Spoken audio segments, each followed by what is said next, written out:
Sana and I naturally began to match pace with each other. Gossiping while seeing girls and boys strictly as the opposite gender was also something you only really did until you graduated high school.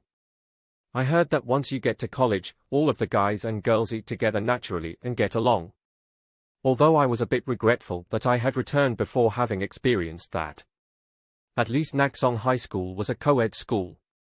Even with all of this unexplainable ghost story, Demon King revival nonsense, being able to make friends with a girl as cute as Sana at a co-ed school and go home together made my heart flutter.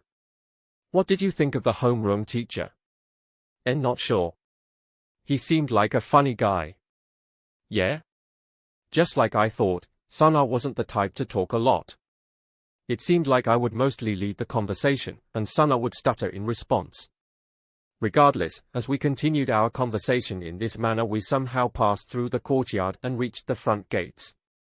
Near the front gates, the security guard was checking things out as he stood around.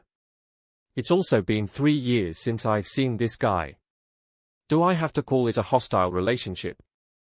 You could say that he had quite the ties with me. At that time, I was so busy trying to survive that he was completely exasperating.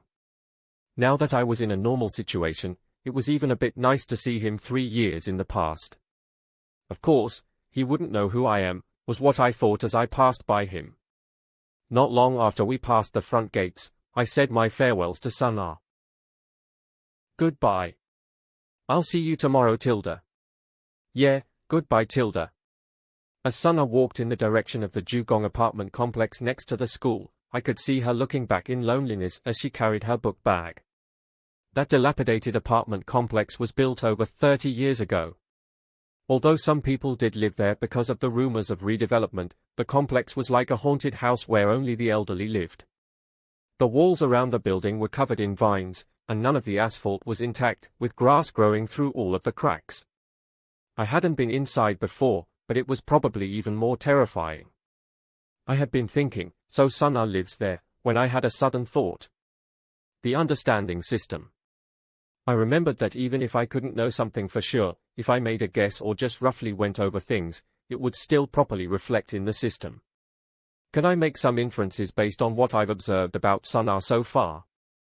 After taking a moment to gather my thoughts, I speculated on a statement by myself. Yoon Sana is struggling.